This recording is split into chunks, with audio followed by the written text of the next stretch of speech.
మీకు ఈ వీడియో నచ్చితే వీడియో క్లిక్ చేసి ఛానల్ని సబ్స్క్రైబ్ చేసుకోండి. కేదార్ దాత్రి బయట వెయిట్ చేస్తూ ఉంటారు. ఇక కౌశికి ఏమో లోపల డాక్టర్ ట్రీట్మెంట్ చేస్తూ ఉంటారు. నర్స్ బయటికి వస్తుంది. మీరు లోపలికి వెళ్ళొచ్చు అని చెప్తుంది. కేదార్ దాత్రి ఇక పరిగెడుతూ లోపలికి వెళ్తారు. డాక్టర్ మా వదినికి ఎలా ఉంది అని దాత్రి అడుగుతుంది. మీరు బాధపడాల్సిన అవసరం ఏం లేదు, షీ షెఫ్ అని చెప్తుంది. ఇక కౌశికి మెలకువలోకి వస్తుంది. డాక్టర్, నా బిడ్డ నేను హాస్పిటల్లో ఉన్నానా జగదాత్రి అని అడుగుతూ ఉంటుంది. అవును వదిన, మీరేం కంగారు పడకండి అని దాత్రి చెప్తుంది. మరి నా బిడ్డ, నా కడుపులో బిడ్డ అని కౌశికి అడుగుతూ ఉంటుంది. బిడ్డ కూడా క్షేమంగా ఉంది కౌశికి గారు. మీరు స్ట్రెస్ ఫీల్ అవుద్దని చెప్పాను కదా, ఇంకో 15 డేస్లో మీకు డెలివరీ ఉంది. ఈ సమయంలో మీరు ఇలా ఏంటి అని డాక్టర్ అడుగుతూ ఉంటుంది. డాక్టర్, ఇంట్లో ఒక చిన్న ఇష్యూ, అందుకే ఇలా జరిగింది. ఇక మీదట మా వదిన చాలా జాగ్రత్తగా ఉంటుంది, నేను చూసుకుంటాం అని చెప్తూ ఉంటే టేక్ కేర్ అని డాక్టర్ వెళ్ళిపోతుంది. జగదాత్రి, అసలు ఏం జరిగింది? నేను గదిలో ఉన్నానన్న విషయం మీకెలా తెలిసింది అని కౌశికి అడుగుతుంది. కీర్తి చెప్పింది వదిన అని దాత్రి అంటుంది. అసలు కడుపు నొప్పి అంత ఎక్కువ అయ్యే వరకు ఎందుకున్నావక్క, ముందే చెప్పొచ్చు కదా అని కేదార్ అడుగుతాడు. ముందు కొంచెం మైల్డ్గానే ఉంది కేదార్, గదిలోకి వెళ్ళి టాబ్లెట్ వేసుకునేంతలో కానీ చాలా ఎక్కువయింది, నేను కింద పడిపోయాను అన్నట్లు ఎవరు డోర్ వేసి వెళ్ళినట్లు అనిపించింది. అసలు ఏం జరిగింది చెప్పు జగదాత్రి, చెప్పకపోతే నా మీద ఒకటే అని కౌశికి అడుగుతుంది. ఇక దాత్రి జరిగింది మొత్తం చెప్పేస్తారు. వదిన, మీరు ఆవేశపడద్దు, ఈ సమయంలో కూర్చొని మాట్లాడుకుందాం అని దాత్రి కేదార్ చెప్తారు. అన్యం పుణ్యం ఎరుగని ఇంకా లోకం చూడని నా బిడ్డ ప్రాణాలు తీయాలని అనుష్క చూసింది జగదాత్రి, వాళ్ళని నేను వదిలిపెట్టను అని కౌశికి చెప్తుంది. ఇక ఇంటికి వస్తారు. విషయం అంతా కూడా సుధాకర్ తెలుస్తుంది. సుధాకర్ వెంటనే వైజయంతి చెంప కొడతారు. అసలు మీ ఇద్దరికి మనసు ఎలా వచ్చింది? బంగారం లాంటి కౌశికి కడుపులో బిడ్డని చంపాలని చూస్తారా అని 2 సార్లు వైజయంతి చెంపపై కొడతాడు. ఇక వైజయంతిని తిడుతూ ఉంటాడు. అప్పుడే యువరాజ్ అక్కడికి వస్తాడు. ఏమైంది నాన్న, ఎందుకు మీరు అమ్మని అలా కొడుతున్నారు అని అడుగుతూ ఉంటాడు.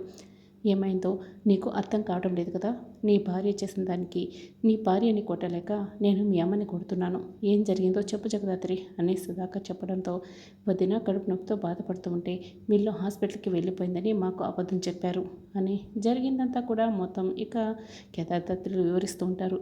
ఏంటి మీరు, మేమేదో వదిన కడుపులో బిడ్డని చెప్పడానికి కావాలని అలా చెప్పారని అలా మాట్లాడుతున్నారు అని నిషి అడుగుతూ ఉంటుంది. కౌశికి కడుపు నొప్పిగా ఉందని చెప్పింది. అప్పుడే ఇంటి ముందు నుంచి క్యాబ్ వెళ్తూ ఉంటే ఆయమ్మే క్యాబ్లో వెళ్తుందని అనుకున్నాము, అంత మాత్రానికి మేమేదో కావాలని చేసినట్లు ఇలా మాట్లాడుతున్నారేంటి అని వైజయంతి అడుగుతూ ఉంటుంది. అవును, ఎప్పుడు మేమేం చేసినా కావాలని మా పై నిందలు వేయడం మీకు అలవాటే కదా అని నిషి కూడా అడుగుతుంది. ఇక వెంటనే కౌశికి నిషి చెంపపై కొడుతుంది. అక్క అని యువరాజ్ అరుస్తూ నిషిని పట్టుకుంటారు. ఏంట్రా, ఏంటి అక్క అని పిలుస్తున్నావు? నీ భార్య నా కడుపులో బిడ్డ ప్రాణాలు తీయాలని చూసినప్పుడు ఈ అక్కని గురించి నువ్వేమైనా ఆలోచించావా? అసలు దీనికంతటికి కారణం ఈ నిషికనే అని కౌశికి అడుగుతూ ఉంటుంది. చూడండి వదిన, నీ కడుపులో బిడ్డని మేము చంపాలని చూడలేదు. అసలు మీకు కడుపు నొప్పి రావడానికి కారణం మేము కాదు, మీకున్న కాంప్లికేషన్స్ వల్ల మీకు కడుపు నొప్పి వస్తే మమ్మల్ని దోషులుగా నిలబెడతారెందుకు, మమ్మల్ని ఎందుకు తిడుతున్నారు అని నిషిక అడుగుతూ ఉంటుంది. కానీ నేను హాస్పిటల్కి వెళ్ళిపోయానని జగదాత్రిని నమ్మించిందైతే మీరే కదా. నా కూతురు కీర్తి కనుక నన్ను చూసి ఉండకపోయింటే నేను నా బిడ్డ ఈరోజు ప్రాణాలతో ఉండేవాళ్ళం కాదు అని కౌశికి అడుగుతూ ఉంటే, అమ్మి నిజంగా నువ్వు హాస్పిటల్కి పోయావని అనుకున్నాము అని వైజయంతి అయితే ఇంకా అబద్ధం చెప్తూనే ఉంటుంది. అవునా పిన్ని, అయితే నా కార్ టైర్లో గాలి ఎలా పోయింది, నా ఫోన్ సైలెంట్లోకి ఎలా వెళ్ళింది, నా చెప్పులు ఏమైపోయాయి, నా డోర్ ఎందుకు క్లోజ్ అయింది అని కౌశికి అడుగుతూ ఉంటుంది. చెప్పండి పిన్ని, దీనికి సమాధానం చెప్పరేంటి అని కౌశికి ప్రశ్నిస్తూ ఉండటంతో, ఏంటక్క ఇంట్లో నిషి అమ్మ మాత్రమే ఉన్నట్లు మాట్లాడుతున్నావు, వీళ్ళతో పాటే వాళ్ళు కూడా ఉన్నారు కదా అని కేదార్దాత్రిని చూపిస్తూ ఉంటాడు యువరాజ్. అంతే యువరాజ్, మనల్ని ఇంట్లో నుంచే పంపించడానికి ఈ కౌశికి వదిన ఎప్పుడు ఇలా మాట్లాడుతూనే ఉంటుంది అని నిషిక నిందలు వేస్తూ ఉంటుంది. చాలు నోర్మోయ్, ఈ నీచ పని చేసింది నువ్వు ఈ వైజయంతినే అని చెప్పి ఈ ఇంట్లో అందరికీ కూడా తెలుసు, ఇంకా కప్పిపుచ్చుకోవాలని ప్రయత్నిస్తున్నావు, సిగ్గులేదు నీకు అని సుధాకర్ ఇక కోప్పడతాడు. ఇప్పటికైనా మారు నిషి, కౌశికి వదిన్ని ఏదో చేయాలన్న ఆలోచన పక్కన పెట్టి అందరం కలిసికట్టుగా కలిసిమెలిసి ఉందాం అని దాత్రి చెప్తుంది. అవునని కేదార్ కూడా అంటాడు. ఇంకొకసారి ఇది రిపీట్ అయింది అంటే నేను చూస్తూ ఊరుకోను అని కేదార్ వార్నింగ్ ఇస్తూ ఉంటాడు. ఏం చేస్తావురా, ఏం చేస్తావు అని యువరాజ్ అడుగుతూ ఉంటాడు. యువరాజ్, ఇప్పటి వరకు జరిగిన గొడవలు చాలు, ఇంతటితో ఊరుకుంటావా అని దాత్రి దండం పెట్టి అడుగుతూ ఉంటుంది. ఏంటే నా భర్తని ఇష్టం వచ్చినట్లు మాట్లాడుతున్నావు? ఈ ఇంట్లో జరుగుతున్న గొడవలన్నింటికి కూడా కారణం మీరే. అసలు మీరు ఈ ఇంట్లో ఉండకపోతే ఇలాంటి గొడవలే జరగవు. నడవండి బయటికి. ఈ ఇంటి కోడలిగా నేను చెప్తున్నాను, నడుస్తారా లేదా? మీకు ఇలా చెప్తే మీరెందుకు నడుస్తారు? నడవరు కదా అని నిషి ఇక కేదార్ కాలర్ పట్టుకోవడానికి వస్తుంది. దాత్రి నిషి చేతిని వెలిపెట్టి తిప్పేస్తుంది. ఇక విరిచేస్తుంది. ఏంటి, నువ్వు కేదార్ని కాలర్ పట్టుకోవడాన్న ఆలోచన చేస్తేనే నీ చెయ్యి విరిచేస్తాను. ఇది నేను కేదార్ భార్యగా చెప్తున్నాను అని దాత్రి అంటుంది. ఏం చేస్తున్నావే రాక్షసి, చెయ్యి వదలవే అని నిషి అరుస్తూ ఉంటుంది. నేను ఇది నీ అక్కగా చెప్పడం లేదు, కేదార్ భార్యగా చెప్తున్నాను, గుర్తుపెట్టుకో అని దాత్రి నిషిని తోసేస్తుంది. ఏంటక్క, ఈ జగదాత్రి నిషిని నీ కళ్ళ ముందే ఇలా మాట్లాడుతూ ఉంటే చూస్తూ ఊరుకున్నావెందుకు అని యువరాజ్ అడుగుతూ ఉంటాడు. జగదాత్రికి చెల్లెలపై ప్రేమ ఎక్కువ కాబట్టి కొట్టుకుంటా ఇలా బాణికించి చెప్తుంది. అదే నేనైతే 4 తగిలించి చెప్పేదాన్ని అని కౌశికి అంటుంది. చూడమ్మి కౌశికి, జరిగిన దాంట్లో మా తప్పు లేదు. వేళ ఇదంతా నిజమని చెప్తారా? ఆధారాలు తీసుకురండి, అంతేకాని గాలిబటంగా ఇదే మేమంతా చేశామని చెప్తే మాత్రం మేము చూస్తూ ఊరుకోము. రాయమే నిషి, వెళ్దాం అని వైజయంతి నిషిని తీసుకొని లోపలికి వెళ్ళిపోతుంది.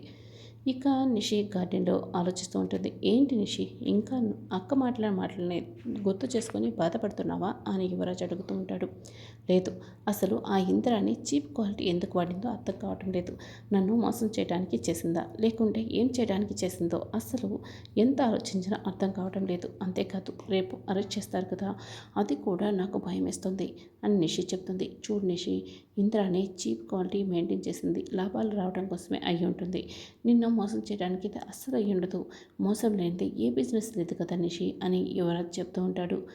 ఇక కేదార్ దాత్రి కూడా గార్డెన్లో మరోవైపు కూర్చొని మాట్లాడుకుంటూ ఉంటారు. అసలు నిషి ఆ ఇంద్రని దగ్గర ఎంత మోసపోతుందో అర్థం చేసుకోవటం లేదు. రేపు అరెస్ట్ వరకు కూడా వెళ్తుంది అని దాత్రి చెప్తుంది. అసలు నిషికి ఇప్పటికైనా అర్థమయ్యేలా చెప్పు జగదాత్రి. ఒకవైపు అరెస్ట్ కనుక అయితే నిషి జీవితమే నాశనం అయిపోతుంది అని చెప్తూ ఉంటే అప్పుడే సాధు నాయక్ దగ్గర నుంచి ఫోన్ వస్తూ ఉంటుంది. జై హింద్ సార్ అని దాత్రి కేదార్లో మాట్లాడుతూ ఉంటారు. జైడి, ఇప్పుడే రిపోర్ట్స్ వచ్చాయి. పిల్లలు ఆ చాక్లెట్ తినడం వల్లనే అలా అనారోగ్యం బారిన పడ్డారు. మీరు రేపు వెళ్ళి వెంటనే ఆ కంపెనీని సీజ్ చేసేయండి అని చెప్తూ ఉంటే అలాగే సార్, అంతేకాకుండా ఆ చాక్లెట్స్ అన్నింటిని కూడా రిటర్న్ తెప్పించేస్తాను. ఇవి తినడం ఎంత ప్రమాదకరమో ప్రజల్లో అవగాహన వచ్చేలా మేము చేస్తాము అని రేపు వెంటనే వెళ్ళి సీజ్ చేసేస్తాం అని దాత్రి అంటుంది. విన్నావు కదా కేదార్, ఇప్పటికైనా ఇంద్రాణి మోసం తెలుసుకొని నిషి దూరంగా ఉంటే కొంచెమైనా సేఫ్ అవుతుంది అని దాత్రి ఇక నిషిని తెలుసుకొని బాధపడుతూ ఉంటుంది. ఇక నిషికి ఇంద్రాణి ఫోన్ చేస్తుంది. ఏంటి ఇంద్రాణి గారు, కంపెనీని సీజ్ చేస్తున్నారా అని నిషి కంగారు పడుతూ అడుగుతూ ఉంటుంది. అవును, నాకు కూడా ఇప్పుడే ఇన్ఫర్మేషన్ వచ్చింది. రేపు సీజ్ చేసి మనల్ని అదుపులోకి తీసుకుంటారంట అని ఇంద్రాణి చెప్తే, అసలు చీప్ క్వాలిటీతో మీరు చాక్లెట్లు తయారు చేస్తున్నారని నాకు తెలిసిందే నిన్న. నన్ను కూడా అరెస్ట్ చేస్తారా అని నిషి కంగారు పడుతూ ఉంటే, అసలు దీనికి నీకు ఎలాంటి సంబంధం లేదు కదా నిషి. నేను ఓనర్ని, నువ్వు పార్ట్నర్ మాత్రమే, కాబట్టి నీకు ఎలాంటి సంబంధం లేదని చెప్పి నేను మాత్రమే అరెస్ట్ అవుతాను. నిన్ను అరెస్ట్ చేయనివ్వనులే అని ఇంద్రాణి చెప్పడంతో, thank you so much Indrani గారు. ఇంకా మీరు నన్ను మోసం చేస్తున్నారు అనుకున్నాను. నిందంతా మీపై వేసుకొని మీరే అరెస్ట్ అవుతారు. మీరు చాలా మంచివారు అని నిషి చెప్పడంతో, రేపు కంపెనీకి వచ్చేసే నిషి, నేను ఎలాగో అరెస్ట్ అవుతాను కదా, బాధ్యతలని నీకే అప్పచెప్తాను అని ఇంద్రాణి ఫోన్ పెట్టేస్తుంది. పోనీలే నిషి, కొన్ని రోజుల తర్వాత పై వాళ్ళతో మాట్లాడి మనం మళ్ళీ కంపెనీని న్యూగా స్టార్ట్ చేద్దాం, మంచి క్వాలిటీతో చేద్దాం అని యువరాజ్ చెప్తాడు. ఇక ఉదయం అవగానే రాత్రి కౌశిక్కి ఫోన్ చేస్తుంది.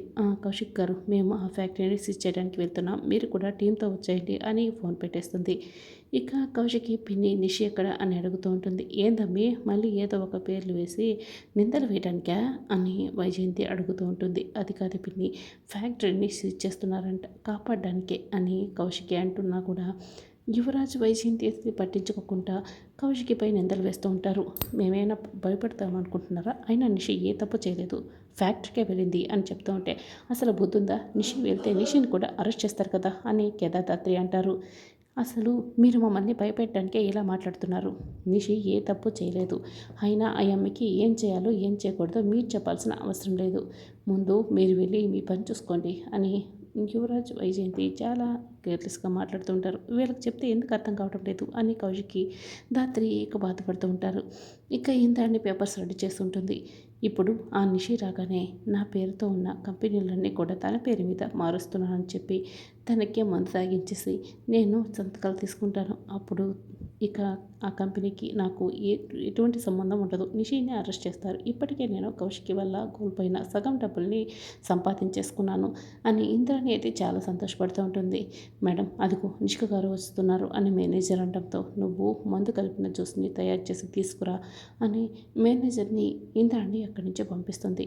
నిషిక నువ్వు బ్రేక్ఫాస్ట్ కూడా చేయకుండా వచ్చినట్టు ముందు ఈ జ్యూస్ తాగు అని మందు కలిపిన జ్యూస్ని ఇక నిషికకి ఇస్తుంది. దాంతో ఏంటిది టేస్ట్ అదోలా ఉంది అని నిషిక అడుగుతుంటే మిక్స్డ్ ఫ్రూట్ జ్యూస్ తెప్పించాం మేడం అని మేనేజర్ చెప్తాడు. ఒక గ్లాస్ తాగిన వెంటనే కళ్ళంతా కూడా బ్లర్గా కనిపిస్తున్నాయి ఏంటి అని నిషిక చెప్తుంది. నిన్నటి నుంచి టెన్షన్ పడుతున్నావు కదా అందుకే నీకు బీపీ డౌన్ అట్లా ఉంటుంది. ఉండు ఇంకో జ్యూస్ తాగు అని ఇంకో గ్లాస్ జ్యూస్ తాగిపిస్తుంది. నా పేరు మీద నా కంపెనీలో కూడా నీ పేరు మీదే మార్చేస్తున్నాను. వీటిపై సంతకం పెట్టు నిషిక. ఎందుకంటే నేను జైలుకి వెళ్తే నువ్వే కదా వాటిని చూసుకోవాలి అని చెప్పడంతో ఎక్కడ ఇక్కడ అక్కడ అని నిషిక అన్ని ఇక సంతకాలు పెట్టకుండా వేరే పేపర్స్ చూస్తూ ఉంటుంది. అయ్యో దీనికి ముందు ఎక్కువైనట్టుంది. జైలు రాకముందు సంతకాలు చేపించేసుకోవాలి లేకపోతే నేను అరెస్ట్ కావాల్సి వస్తుంది అని ఇంద్రాని కంగారు పడుతూ భయపడుతూ ఉంటుంది. అప్పుడే కేడీజేడి ఇద్దరు కూడా లోపలికి వస్తూ ఉంటారు.